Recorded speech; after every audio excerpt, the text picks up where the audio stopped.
I've been asked to share what it was like for me when the agoraphobia hit, when I became housebound.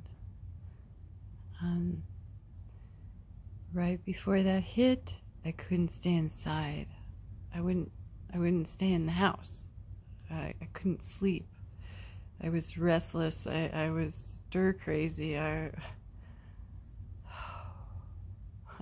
Superwoman, manic. And then they introduced a benzo. A benzodiazepine Xanax. They tell me to start taking 1 milligram at night, or take as needed. I could have taken up to 3 a day, which would have been 3 milligrams a day, but I never did that. From the minute I started taking those, I didn't feel okay at all, but I was already not feeling okay. If that makes sense, I didn't know what was doing what anymore.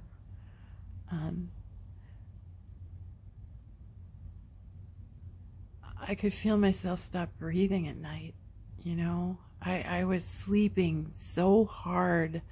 Like I just laid here freezing during the day, hiding in here, just sleeping. I couldn't function. And then the pain started, you know, and I was having to have my friend take me to my appointments. I couldn't drive anymore. I was starting to become afraid of people. I was starting to become afraid of the world. And then one day, I couldn't leave my bedroom. I could not leave my bedroom. The sensation I was feeling was as if I was being asked to jump off a cliff. Some people describe it as jumping out of an airplane without a chute. You know, it's terror and panic like I have never known in my life. I have never been so afraid. And my heart rate, my body was reacting, adrenaline was rushing.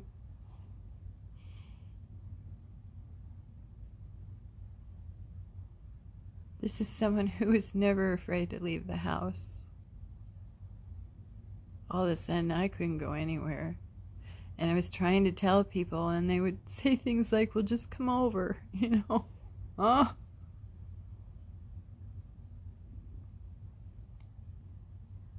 My doctor cold turkeyed me off the benzos because I was having such a hard time. I was really, really struggling. And the world was becoming extremely dark. Really dark. I was having suicidal thoughts. You know, this is what acute is like.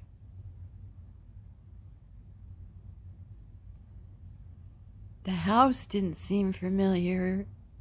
The world didn't seem familiar. I don't even know how to explain it. It's like you're not even on your own planet. You can't see. You smell smoke or piss. There's loud noise in your ears. It's called tinnitus. Everything tastes like metal. It tasted like metal to me. Your body's being zapped with electricity, and you have vertigo, and there's sensations of bugs crawling under your skin, and when you walk it feels like your muscles are ripping. Your whole body's on fire. Your whole body's on fire. The shower feels like razor blades hitting your skin, like you're covered in paper cuts, and it's terrifying to get undressed because you're vulnerable if you're undressed. Don't you know? You need to hide. You need to hide. And God, please don't make anyone angry. Don't make them angry because they will take you away. They will take you away. And if they take you away, they're going to do to you. You know exactly what will happen to you. The same thing that just happened to you. And this time you know you won't survive it. Oh.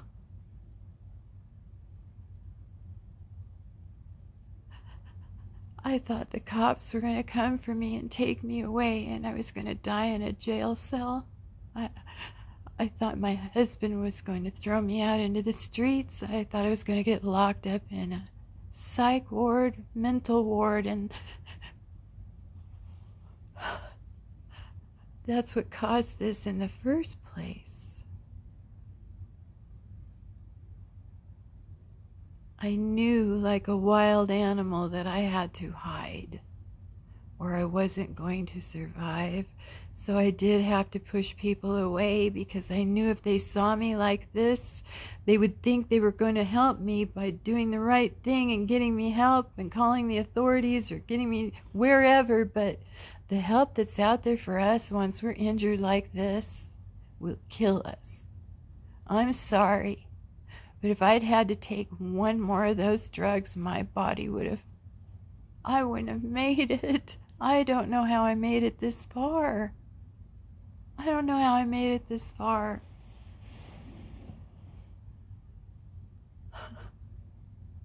You long for the outside world. You just ache for it. You just holding on to the hopes that everyone you love will understand. Once they see you get better, they'll realize that this is real. And I spent years in a bedroom. A couple of those years, I couldn't even let the dogs really come around me.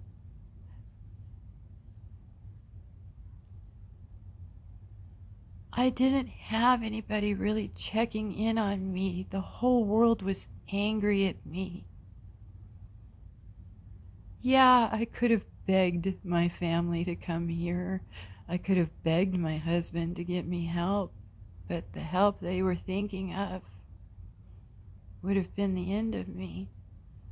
No, I'm not a doctor. This is just what my soul is telling me, and what it was telling me back then. I knew I couldn't reinstate. There was no reinstating for me. This was the end of the road. I was either going to make it through this or I wasn't. And here I am. Here I am. When I turned my corner, finally able to go out into the world, it was the most amazing. Everything was bright and beautiful, and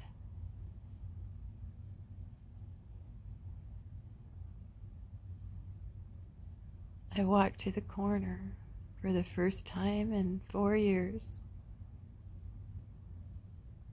And then COVID hit.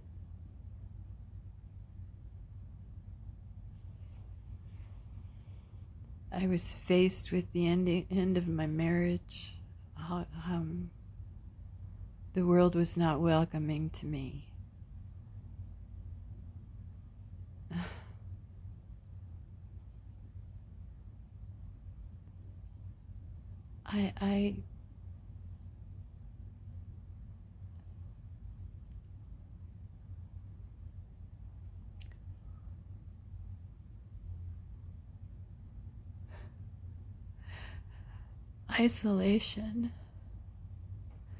Isolation will cause your mind to loop and loop and loop, because that's all the memories you have. You're not making any new ones. And if you have no one to interact with, all you have left is your past and what you've lost and what you're losing. And I've looked the devil in the face. I've looked him straight in the face more than once through this. I've also looked death in the face more than once through this. We lose people all the time. It's not because they want to die. We don't want to die. Imagine feeling like you're in a burning building, like you're in... I don't want to say that out of respect, but The Empire State Building's on fire and you're on the top floor. You got two choices. Burn or jump.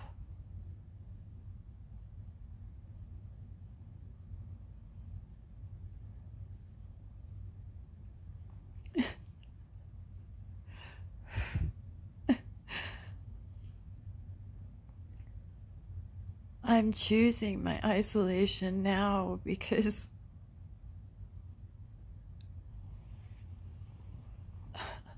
after everything I've been through, I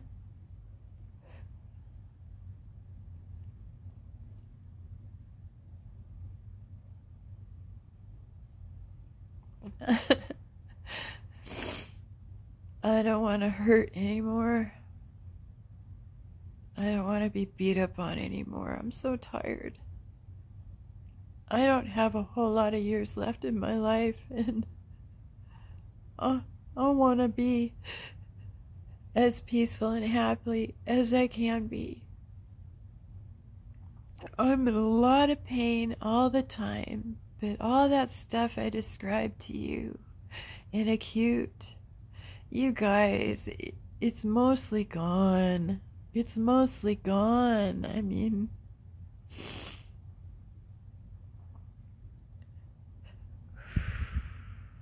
I know I'm being heavy, but I want to give you the best answers I can because I know you're going through this too, and people need to know what this is like.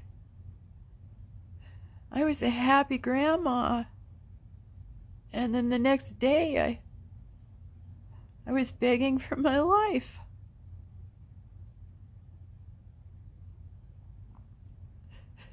Six years later, I still sit here alone most of the time.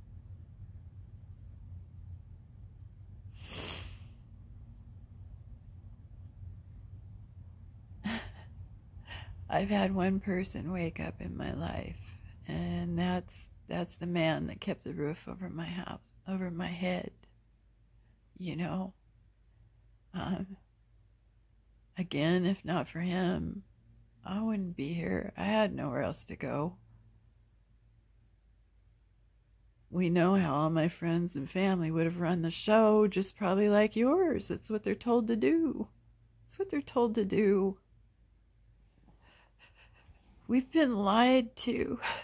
We've been lied to. Agoraphobia, man.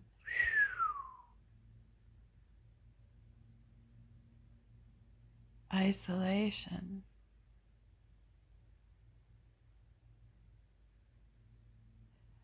These people that have, the whole world's in shock, you know. They've all been traumatized. They went through COVID, but, you know, then there's those of us that had been going through worse isolation than they could ever imagine long before it ever hit them.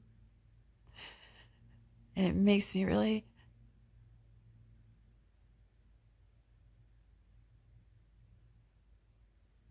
really afraid for all of us, man. Agoraphobia? That came straight from my doctor.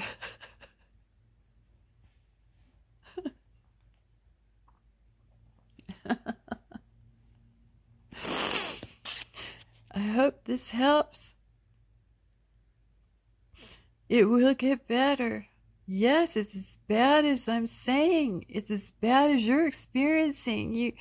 I know you can't believe it's this bad, and you think there might be something else wrong, and I get it. I get it. I'm not a doctor. It could be something else wrong, but I've survived I don't know how many heart attacks and air hunger, and oh my God, seizures. Seizures. I could go on all day. I'm still here, and I'm telling you to keep fighting. It gets better. I need to go get in the bath. I love you. Forever Windows Voyeurs.